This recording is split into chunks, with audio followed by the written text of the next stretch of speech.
बताओ कर्म क्या है। तो आज मैं जिस बारे में बात करने वाला हूँ वो है कर्म। तो वीडियो को लास्ट तक देखें क्योंकि यही वो चीज़ है जो आपके आने वाले कल को सुधारेगा। तो आइए जानते हैं क्या है कर्म। हर वो सोच, हर वो शब्द, हर वो कार्य जो तुम करते हो वो कर्म ही तो है। हमारे धर्म ये बताते हैं कि तुम्हारे हर कर्म का एक फल है, चाहे वो अच्छा हो या बुरा, वो आपको एक न एक दिन मिलता ज़रूर है। इसे हम कर्म फल कहते हैं।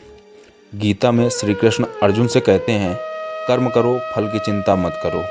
इसका मतलब ये नहीं कि फल मिलेगा ही नहीं, बल्कि इसका मतलब है कर्म पर ध्यान दो, फल अपने आप मिलेगा। बस आपने जैसा कर्म किया होगा वैसा ही फल आपको मिलेगा। आप आज दुखी हो और सोचते हो कि ये आपके साथ ही क्यों हो रहा है, लेकिन क्या आपने कभी ये सोचा है कि ये सब आपके ही किए का फल हो सकता है? क्योंकि कर्मा ना कभी भूलता है और ना ही माफ़ करता है, ये बस समय आने का इंतज़ार करता है। कर्मा केवल एक शब्द नहीं है, ये अपने अंदर एक पूरी ज़िंदगी या आपके कई जीवन का लेखा जोखा समेटे हुए होता है।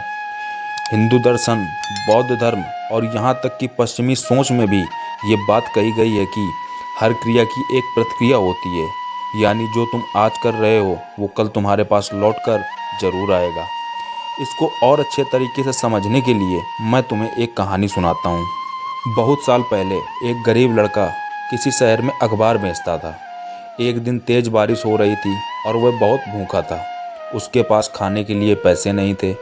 वह एक घर के दरवाजे पर गया और डरते डरते बोला, बहन जी कुछ खाने को मिलेगा? घर में एक युवती थी।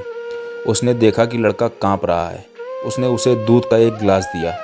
लड़का बोला, मैं इसके पैसे आपको जल्दी ही दे दूंगा। लेकिन लड़की मुस्कुराई और बोली, नहीं, मेरी माँ ने सिखाया है कि ज़रूरतमंद की हमेशा मदद करनी चाहिए। लड़के ने धन्यवाद कहा और वहाँ से चला गया।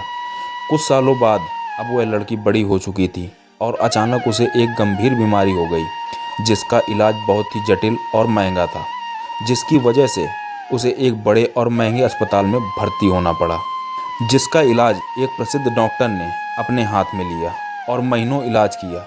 अंत में वह पूरी तरह स्वस्थ हो गई। जब उसे अस्पताल का बिल भेजा गया तो वह घबरा गई। लाखों रुपए का बिल था, लेकिन जैसे ही उसने लिफाफा खोला उसमें एक चिट्ठी भी थी, जिसमें लिखा था, बिल का भुगतान कई साल पहले हो चुका है, एक गिलास दूध के साथ। डॉक्टर, तुम्हारे एक गिलास दूध का कर्जदार। और ये वही लड़का था जिसने उस दिन एक गिलास दूध उस लड़की के यहाँ से पिया था, और अब वह डॉक्टर बन चुका था, जिसने गरीबी में एक गिलास दूध पाया था और आज उसी भलाई का कर्म का फल लौटाया था। तो यही होता है आपकी ज़िंदगी के साथ कि आज आप जो करेंगे वही आपको कल मिलेगा। लोग अक्सर कहते हैं मेरी किस्मत ही खराब है, लेकिन वो ये भूल जाते हैं कि किस्मत भी तो हमारे कर्मों का ही परिणाम है। जैसे खेत में जो बीज तुम आज बोओगे उसी की फसल तो आगे चल के काटोगे।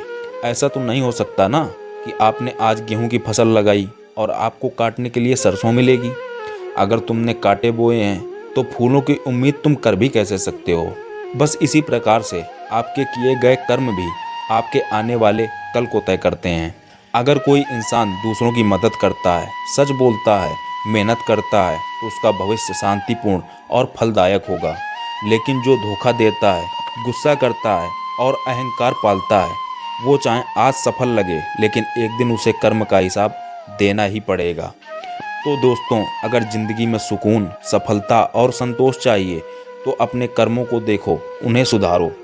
कर्मा तुम्हारे पीछे नहीं, तुम्हारे साथ चलता है। हर पल, हर क्षण तुम जो हो वो तुम्हारे कर्मों की वजह से हो, और तुम आगे क्या बनोगे वो भी तुम्हारे आज के कर्म ही तय करेंगे। और अंत में सिर्फ एक बात याद रखो, कर्म वो आईना है जो तुम्हें तुम्हारी असलियत दिखा देता है। अगर तुम चाहो तो उसे आज ही साफ कर सकते हो, नहीं तो अपने गलत कर्मों के साथ अपने आने वाले कल को भी बर्बाद कर लोगे। बस अपनी मीठी वाणी रखो, दान करो, ज़रूरतमंदों की हमेशा मदद करो। बस यही हैं आपके अच्छे कर्म जो आपके साथ पूरी ज़िंदगी चलेंगे। जितने अच्छे आपके कर्म होंगे उतनी सरल और सुखमय आपकी ज़िंदगी होगी।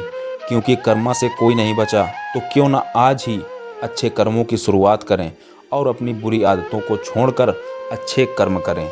जय श्री कृष्णा, जय श्री राधे।